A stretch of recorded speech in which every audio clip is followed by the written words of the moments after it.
Hello there, it's another beautiful Saturday morning and I'm glad to be on your screens. Welcome to China Now. My name is Makiza Latif and I trust you had an absolutely productive week and you've enjoyed our program so far. Well, let's get started with China Currents as Kris is on standby to present to us the weekly news report of stories that made headways in China in the past few days. In this episode, our top stories include the 9th Asian Winter Games, which has come to a close after historic achievements in China. Also, on February 13, 2024, Egypt received its first batch of J-10CE Fighter Jets from China, marking the US and EU military-industrial complex loss of $1 billion customer. Kris will tell you more about this and many other stories in the third. Please stay with us for more details. China Currents is a weekly news talk show from China to the world. We cover viral news about China every week and also give you the newest updates on China's cutting-edge technologies. Let's get started.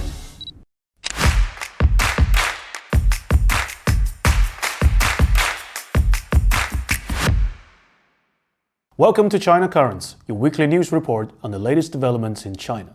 I'm Kris, and in this episode, Egypt entrusted its skies to China. China's most powerful tech giant bets on DeepSeek. The 9th Asian Winter Games closes after historic achievements in China. First, let's fly to Cairo. According to Egypt Daily News, on February 13th, Egypt received its first batch of J-10CE Fighter Jets from China. In the past, the Egyptian Air Force has long been a key customer of NATO fighter jets. Of the 340 fighter jets it operates, 218 are US-made F-16s and 24 are French Rafales. Acquiring Chinese fighter jets will incur substantial additional costs, such as upgrading communication and command systems, armaments, and personal training. However, Egypt still decided to shift its military procurement strategy by choosing Chinese aircraft over traditional Western suppliers, because it sees a major flaw in these multi-billion-dollar military assets purchased from Western military-industrial complex. The flaw lies in the double standards Western countries apply when dealing with Israel and other Middle Eastern nations. According to the Defense Post, due to restrictions from the US over concerns about the country's human rights violations and regional conflicts, Egypt's F-16s still carry outdated avionics and M7P missiles, a product from the 1980s with a mere 70 kilometers firing range. It's worth noting that the Israeli Air Force also operates F-16s, but these are equipped with AIM-120 missiles, which have a range of 170 kilometers. That's 100 kilometers longer than Egypt's. This disparity means that in a hypothetical aerial battle, the Egyptians would be terminated before they even started to fight. Neutering key components in military technology will not only reduce combat effectiveness of weapons, but may even directly kill soldiers operating them. Ukrainian ace pilot Alexei Mess, known by the call sign Moonfish, who passed F-16 training, which normally takes years to complete, in just 6 months. That's how good he was. However, in August 2024, he was killed by friendly fire from the Patriot air defense system. Wall Street Journal suggests that this tragedy may have been caused by the absence of the Link 16 tactical network of the Patriot missile systems delivered to Ukraine. Link 16 is a communication system used for friend or foe identification, but because Washington believes such an advanced technology is too sensitive to give out, even to its ally, this crucial component was withheld by the US in its military assistance to Ukraine, and that reluctance cost the life of Ukraine's best pilot. Egypt operates the world's second-largest fleet of F-16s after Turkey. This once made Egypt a formidable force in the Middle East. However, as the US continues to support Israel, which is a regional destabilizer and exacerbates this power imbalance through double standards, Egypt has little choice but to turn to China. And China is willing to provide Egypt with advanced missiles that can help safeguard its nation. J-10CE is equipped with PL-15 long-range air-to-air missiles capable of engaging targets up to 300 kilometers away. And this capability allows Egypt to intercept hostile aircraft and neutralize aerial threats before they reach its airspace. The J-10CE can also carry 5.6 tons of missiles or bombs and achieve speed of up to Mach 1.8. With a combat radius of 550 kilometers, it can easily cover the 400 kilometers distance between Cairo and Tel Aviv. This means that if Israel hosts an air show, Egypt's J-10CE will only need 11 minutes to bring plenty of gifts to the party. What is even more frustrating is that these intentional performance restrictions imposed by Western countries are often accompanied by unreasonably high prices. Since the 1980s, Egypt has paid over $6 billion to purchase 218 outdated F-16s.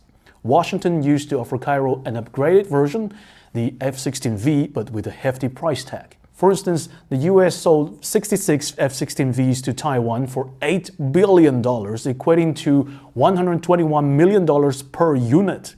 In contrast, Pakistan signed a $1.4 billion deal with China in 2009 to buy 36 J-10s at a unit price of just $39 million. Egypt's French Rafale jets are even more expensive. The total cost of the 24 Rafales in service, along with another 30 yet to be delivered, amounts to $10.2 billion. And this is not the first time the Rafales has faced competition from China's J-10s. Apart from Egypt, India is another significant customer of these jets, and the main imaginary enemy is Pakistan's J-10s. Amit Mukherjee, an assistant professor in the Security Studies program at the National Institute of Advanced Studies in India, argues that the J-10s are not comparable to the Rafales, particularly due to Rafale's superior Meteor missile, which is a strong data link. However, according to BulgarianMilitary.com, attempts to equip Egyptian Rafales with the Meteor missile, which has a range exceeding 100 kilometers, have reportedly been blocked by Western powers, influenced by Israel's concern about maintaining its military superiority in the region. While Israel may have the same concerns about China's J-10 fighters and PL-15 missiles, Beijing apparently doesn't care. As Egypt Daily News concluded, by integrating Chinese aircraft, Egypt reduces its vulnerability to future arms embargoes or restrictions and improves its defense capabilities. Next up, a big move for DeepSeek. On February 16th, Chinese tech giant Tencent announced that it's testing an integration of DeepSeek into WeChat. In a current beta test, users can access DeepSeek by clicking the AI search option in the WeChat search bar. WeChat is China's largest messaging app, and this cooperation is the biggest win-win for both companies. According to Backlinko statistics, as of January 2025, DeepSeek originally had only about 30 million users, and WeChat has 1.4 billion users worldwide. The cooperation with WeChat means that DeepSeek's user base has skyrocketed 46 times overnight. For an open-source AI, this is crucial. On the one hand, every real human user can help AI optimize its own algorithm and better understand people's real needs. According to a Tencent representative, one can use the full version of the DeepSeek R1 model for free, offering a more diverse search experience. A leaked screenshot suggests that the AI can generate intelligent article summaries and provide personalized recommendations. The daily needs of 1 billion Chinese netizens will transform DeepSeek into an AI that can better serve the people. On the other hand, since DeepSeek challenged the US AI hegemony, cyber attacks against it have never stopped, resulting in users' requests often being unable to be processed due to busy servers. Tencent servers handle more than 1 billion Chinese netizens' chat, video calls, and mobile payments every day. Its server area and professional security team, which have been built for many years, are enough to provide DeepSeek with an environment immune to malicious attacks in the WeChat app.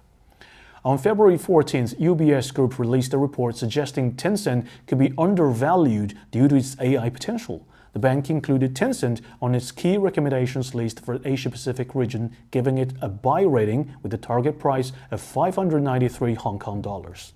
Moving on February 14th, the 9th Asian Winter Games concluded in Harbin, China. This year's game is the largest in history, attracting a record of 1,275 athletes from 34 countries and regions to compete. China sent a record-breaking delegation of 170 athletes, participating in 70 events, the most the country has ever fielded at Asian Winter Games. Among them, the oldest competitor is the 40-year-old curler Xu Xiaoming, while the youngest is the 16-year-old freestyle skier Chen Xuezheng. By the time the Games concluded on February 14th, Team China had racked up an impressive 85 medals, including 32 golds, securing the top spot on the medal table. China dominated speed skating, claiming 11 out of the 14 gold medals. Chinese skater Ning Zhongyan and Gao Tianyu also set new Asian records in the 1,000-meter and 100-meter events, respectively. Meanwhile, in ski mountaineering, one of the new events added for the upcoming Milan Winter Olympics, China swept all 9 medals across 3 events. But it's not just Team China making waves in winter sports. Public enthusiasm for skiing and snowboarding has surged in recent years. The 2023-24 winter season saw 23 million ski trips made across the country, a 16% increase from the previous year. China is now home to 719 operational ski resorts. That's the most in any country on the planet. In fact, 6 out of the 10 largest indoor ski facilities of the world are in China, in cities like Shanghai, Harbin, Guangzhou, and Chengdu. And that's all for today. Thank you for watching this episode of China Currents. If you have any thoughts and comments, please reach us at the email address below. We look forward to hearing from you, and see you next time. Thank you, Kris. It's now time for Overlap, which is a comprehensive production put together by Wave Media. This edition of Overlap features a dialogue between Bernardo Mendia, who is the Secretary General of the Portugal-China Chamber of Commerce and Industry, and Professor Shen Yi, who is a professor of international politics at the Fudan University.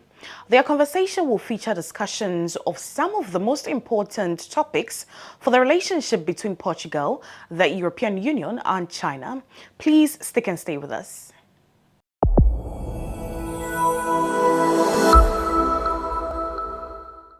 Hello, Professor Chen. Thank you very much for this opportunity. It is an honor for me to have this opportunity to dialogue with you and discuss some of the important topics for the relationship between Portugal, the European Union, and China. Hello, Bernard. It's my great pleasure to meet you here again online and wish we can have better understandings on these things and finding out what should be the proper directions and ways to improve our bilateral triangle relationships, which is maybe the one of the most important relationships in today's world. My feeling is positive because I think it's difficult to be worse than it was before. So it's a new start, it's a new beginning, it's a new opportunity. I think we should take it from there because everything is starting from zero. We know that both President Trump and President Xi Jinping already talked on the phone. We know that the vice from China is also attending the ceremony today. So I think it is positive. We should put our hope, but of course I would like to know what the professor has to say about this. Yes, I think we can have a cautious, optimistic for the future development of our two countries. It's quite clear, and we already see some positive signals. It seems that at least rhetorically, Trump said that he wants to have a better relationship with China. And he said that he has better understanding on these things, and he believes that if China and the United States can cooperate, we can solve a lot of things. But of course, we know that one of maybe the only certainties from Trump's side is the uncertainty. These guys change his word very rapidly, and maybe the next moment he will have new ideas on these bilateral relationships on some big issues.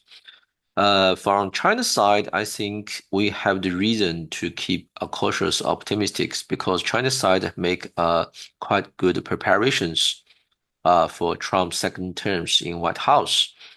Our top leaders already make decisions to keep and ensure that he has a personal direct dialogue and communication channels with Trump so that these two guys, they can directly change their personal ideas and informations.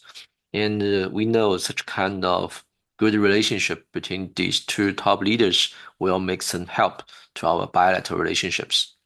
And the second, De facto, I think that just as Bernard mentioned, actually we nearly starting from zero, which means that the Biden administrations do lots of things that will do damage to bilateral relationships. Even if he only have no more than 1 month in the White House, he released a lot of stupid policies. But on the other side, can say that we have nothing to lose. We nearly can begin our bilateral relationship in Trump's new terms. Nearly from white papers, we can try to push forward any possible positive progress, maybe as tiny as possible. And during the dialogue, I mean the call, Trump released a lot of lists from the fentanyls to maybe the governance of new technologies and how to ensure the new balance between our trade. Maybe it's not new questions, but at least he already showed that he has kind of willingness to push forward the cooperations.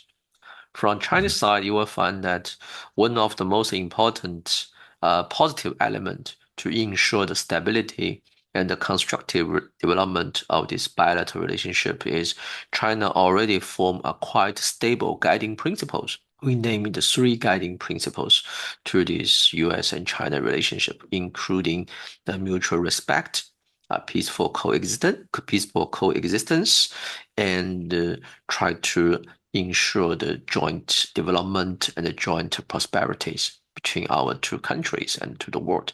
I think we have the reason to keep a very cautious but a little bit optimistic attitude to wish and to respect that in this new 4 years when Trump in the White House, we can have in certain aspect better relationships if possible.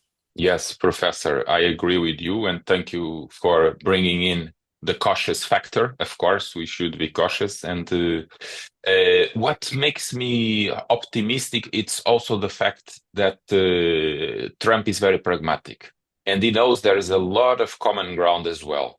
And there are a lot of challenges, like you just mentioned now. There are also common ground within the three principles that were mentioned. There is a lot of common ground. And because Trump is so pragmatic and because he understands that if China and the US are aligned, he will have more to win with that, including in eventually other geographies, eventually other technological areas. He knows that if he cooperates, that US and China together can do a lot, not only for themselves, but they can also do a lot for the world as a whole. And I'm talking now about pollution wars, and there's a lot of things that can be done and can be achieved together. And I'm so hopeful. Of course, I cannot predict the future, but I'm really hopeful that this pragmatic view and the independence of President Trump from other thoughts that we know that prevail a lot in the American administration, that this independence of thinking can prevail. I'm very hopeful, and of course, but I understand we need to. Of course, we need to be cautious and we need to think about all the possible scenarios. But it's great that China, on the other end, is so stable on the view that they have of the international relations, on the three principles, and not only, because it brings a lot of stability. However, I still remain optimistic. Yeah, I agree with you that Trump's pragmatic attitude and his style like a businessman, which means focusing on the real and objective interests rather than those a little bit ideological issues, will helping us to keep optimistic to the future development. But on the other side, we have to understand we have some kind of, I can name it, structural obstacles inside the United States. Trump, his personality may be focusing on this practical attitude and focusing on the real interest and the common ground between China and the United States. But his team, including some unstable hawkish peoples, which may be focusing more on these ideological or so-called traditional or classical geopolitical attitude or views toward China, which will treat China more as a kind of so-called adversaries or those challengers to U.S. hegemonies rather than practical peer-to-peer cooperation strategic partners. And one more thing is I feel a little bit concerned from the obstacles or challenges that will raised from the US Congress, because in his structures, the Congress and the White House, they need to check and balance with each other.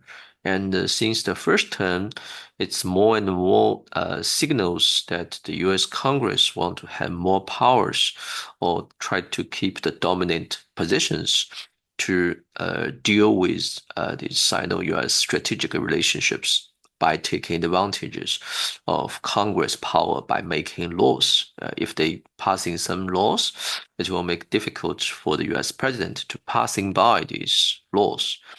While at the same time, so I don't think that though Trump has more influentials and had more personal powers comparing to the first terms inside the GOP, I mean the Republican Party itself. But there are some politicians, including even the Congress spokesman Johnson and senators represented by Tom Cotton, these guys, they have quite different attitude and views on China issues comparing to Trump. So maybe in future we will have such kind of not new but quite classical scenarios on certain issues.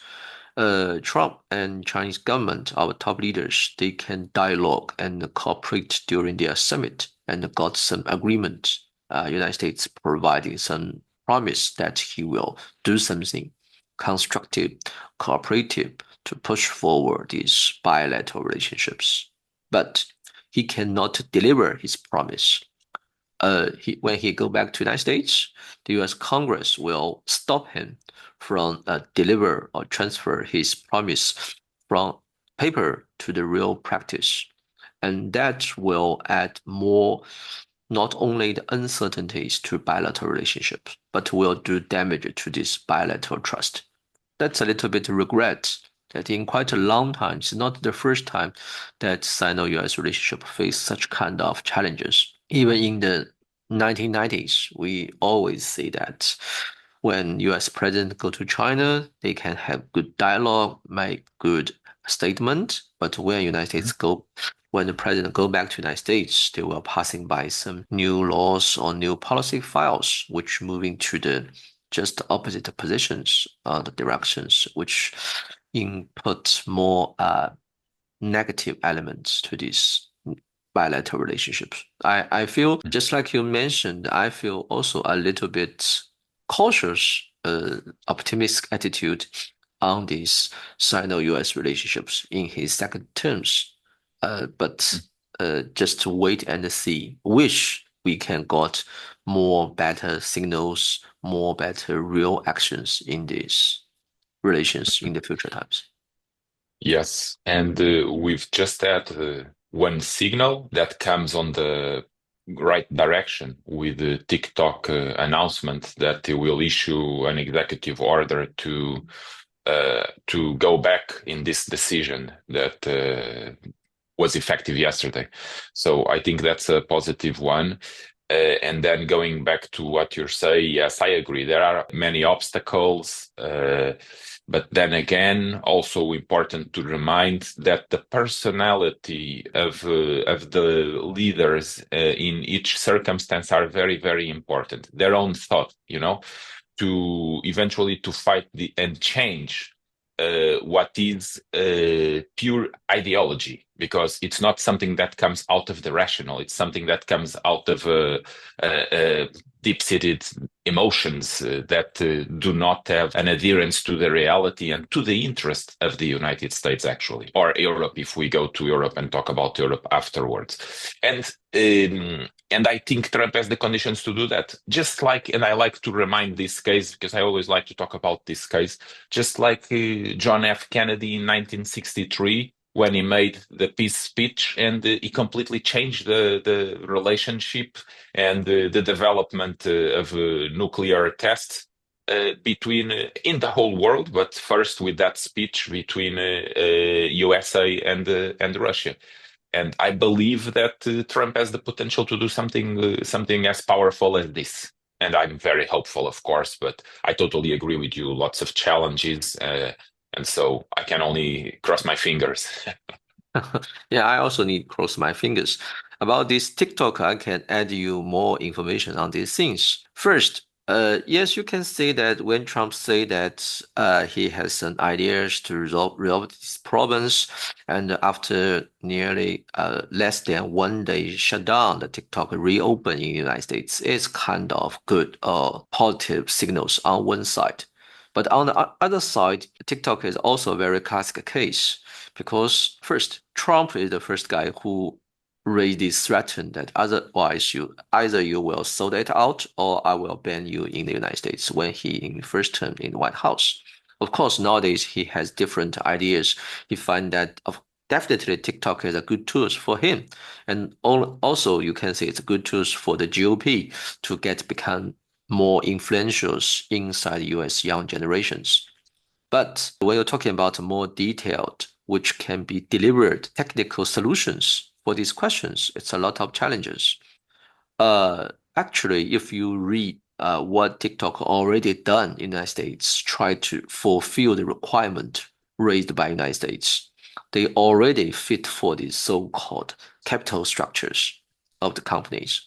Actually, there's more than 50% of capital structure come from United States, not from China. But of course, the real challenge is based on the governance structures. Red line of the TikTok is quite clear. It will never be sold, which means it will never lose its control of these companies. It will be mission impossible, which did not quite complicated to understand because according to the basic commercial rules, the founding fathers of these companies, definitely it's his own right properties. You cannot just label him with so-called national threat and coercive him to sold it out to other peoples. That's not the proper way to doing business. But whether US can go back to these common ground or common sense based business problem or principles to solve these issues. Another more tougher challenges come from the US politics because the law which providing a law basement inside the United States to ask either TikTok will be sold out or banned inside the United States already being passed. It become a law. The Trump did not have the power to suspend this law or to just cancel it. It may send some administrative files to make some balance, but it's quite complicated because the spokesman Johnson already say that he believed that their understanding Trump's decision is based on the assumption that finally TikTok will be sold to a new American buyers. And in that preconditions, maybe they could allow these companies to have more times to deal with this purchasement. But that's not the ideas come from the TikTok. And also more maybe worse information comes from Senator Cotton. He and his colleagues already make a joint statement in the last Sunday in the United States. It say that there's no space for so-called suspend or stop deployment deliver for this law according to the text files of this law passing by the Congress and signed by Biden and the president. So that's a very tough challenges. And also, last, of course, not the least, when Trump say that I have a new ideas, we want to save this TikTok, and we will have ventures talking about the capital structures. He did not make any per communication with TikTok. Even he did not make a very successful inside communications with his peoples inside the US Congress. So we still need to wait and see. But I agree with you that this TikTok can be a very good starting point or starting case to find out whether this guy has enough capacities and the willingness to input more constructive elements in this Sino and US relationship in his new terms. And we just we'll keep observing the latest development of this case. Very well. Yes, I agree. I agree particularly with the fact that this case can be very relevant to understand what is effective power to manage the Congress and all the complexities of the decision-making process in the US. We worry about that because tariffs and protectionism are terrible for the well-being of people in general. So hopefully there will be now a new assessment. We're not in the electoral period anymore. Now is becoming effective his power. So let's see what he's going to do. Now, this has been very useful because it has shown to the local European leaders that they should manage the relationship they have with the rest of the world and not be so dependent of one country. This is about what has been claimed before in the relationship between Europe and China, actually, to manage the risk. The risking is a basic management tool. It's managing risk. You call it the risking to put a negative factor in the word, but it's actually managing the risk. You should be neutral in your economic relationship, and you should have a good relationship with all sides because. As we can see, things keep changing, and the circumstances are different every 4 or 5 years, sometimes even less than that. So we should manage the relationship. We should also consider and respect the past relationship when it's good and beneficial, especially, which is the case between Europe and China. So I think this was a wake-up call for the European leaders that they should manage more carefully the relationship, put aside the non-rational ideology, and bring aboard a more rational approach, which puts the interest of the people first. This is the most important. The politicians, they are the leaders. They have a very specific mandate, which is the well-being of the people. So if we have a good relationship with all countries, the US, China, and every country in the world, this can only bring us more benefit. It will bring us more space to talk, to discuss, and to make our interest be more easily achieved than if we keep talking about ideology or if we keep forgetting the interest of the people. If we have more difficulty to do business with the US, of course, that the European politicians will have more room, even from the public opinion, because that's the most important for the European leaders is the public opinion. Then they will have more room to work more with China. Just recently, the US has issued some limitations to the trade of ships with some European countries, including Portugal. So you can imagine the feeling of the Portuguese people with this kind of measure is taken, by a friendly, supposedly it's a friendly country. We are all part of NATO. We are very aligned. We are allies. And then it comes like this. So, of course, these are all wake-up calls. I think it's important. The politicians need to understand that they have to defend our interests more than anything, and our interest is the well-being of our people. I think that it's very interesting questions to understand or to make some imaginations of possible scenarios between US, China, and the European Unions in Trump's second teams. I agree with you that these tariff things the European Unions need to focusing on its own interest because the rising Trump's preference of the tariff and the so-called the MAGA Make America Great Again or put America at the first positions. De facto speaking, it's nothing more than a new terms for the quite traditional or even classic trade protectionisms in certain aspects.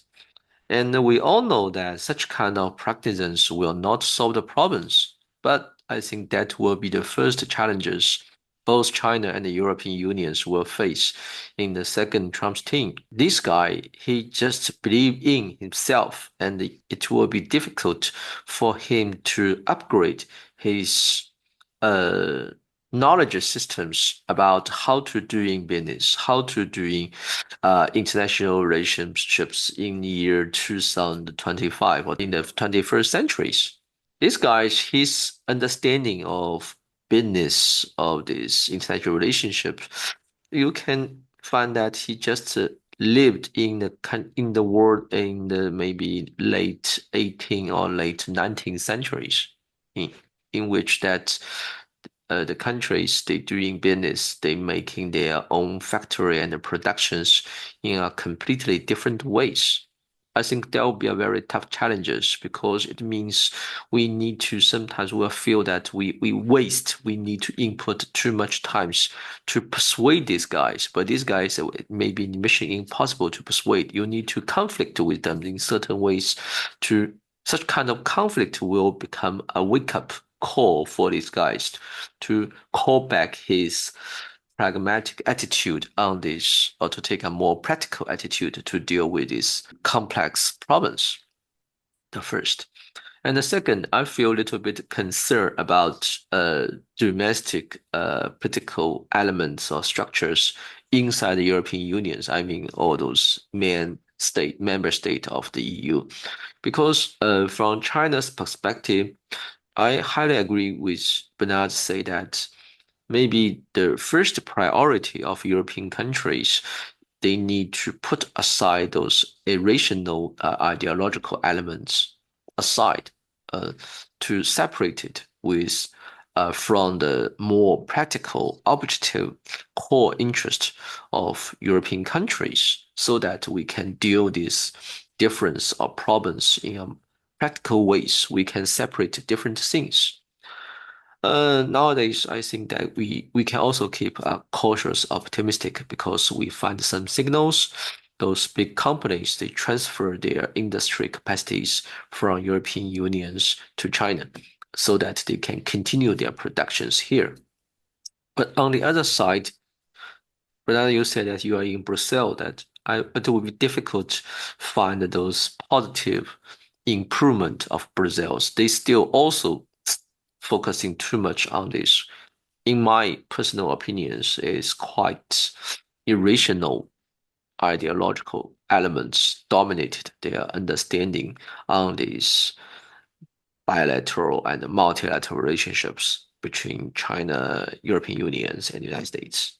It seemed that these guys, or at least some of these European Union's top politicians, they would will to continue their unbalanced, even unilateral driven preference toward the United States and accept every requirement raised by the United States, no matter how improper it is, how sometimes ridiculous it is. They will just accept these ideas, make some very soft blame or complain about this irrational or ridiculous requirement, and then just keep their strategy and policy unchanged. That make Chinese people feel confused, sometimes feel just deep regret because it just wastes not only times but also opportunities and the trust we used to have toward the European peoples and the countries. I think that should be a problems. Do you have any ideas how to solve these issues? And or can you help us to finding out more positive signals or elements from your inside the European unions or inside countries like Portuguese so that we can become more confident to our future relationships? Yeah, my first advice would be to be optimistic more than an advice is a request. Please be please be patient. Then besides some parts of the politicians, not leaders, but politicians, it's very much ideological, as you say, and it's very good for the media. So it's easy talk, you know, to not be nice to China. Then there is also, in my opinion, of course, some blindness regarding following the allies of what they consider the allies. There is some blindness in that, because the blindness should be only put on following the interest of the European people. And as to besides a little bit of patience, I think it is very important the diplomatic work, the work of the lobbying, namely here in Brussels, because nowadays more than 50% of all the laws that are made in my own country, Portugal, they actually come from Brussels. So we don't do anything.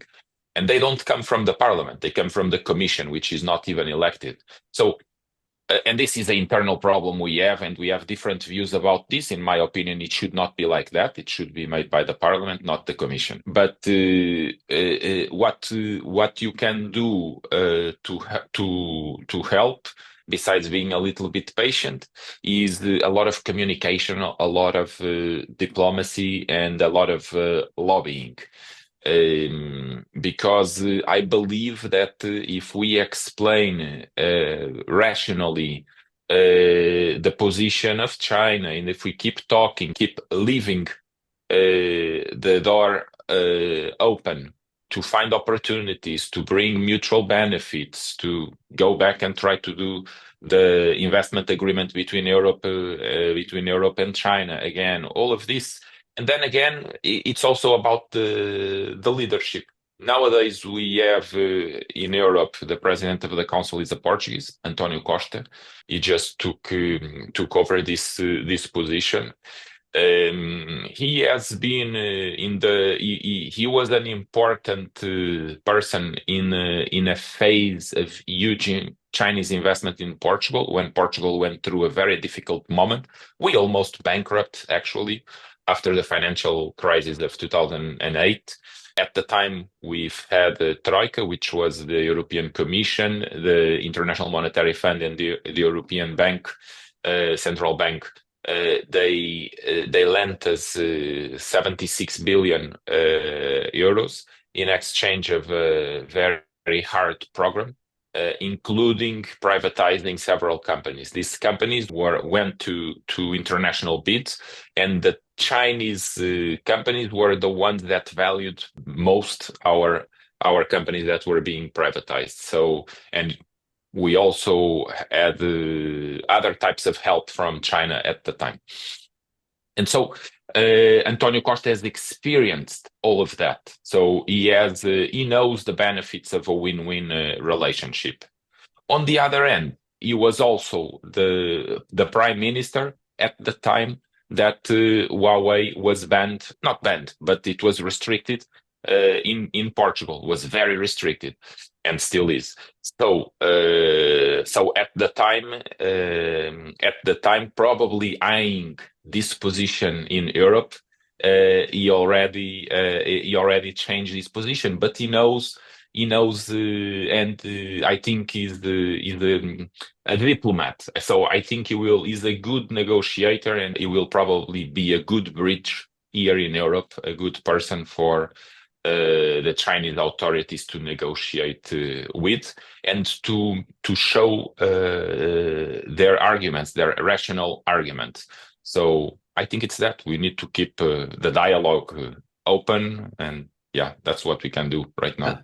Thank you, Brian. I think that your introduce make me have more reasons to feel optimistic for our future relationships, and wish that these rational politicians, they can have become more louder voice and make people have better understanding what's the real interest of European unions, and then try best to keep control those negative elements of these irrational ideological issues, which will already damage this U.S. and China, European Union and China relationship too much. And all too soon, we have come to the end of another exciting edition of China Now. I hope you are really getting to know more about China and its relationship with the rest of the world. And through this show, you are becoming more open to a different culture, a different world, and a different way of thinking. Thank you so much for watching. And don't forget to share with us your comments, your thoughts, your feedback, and suggestions through the email provided below. My name is Makiza Latifa, and I will see you same time next week.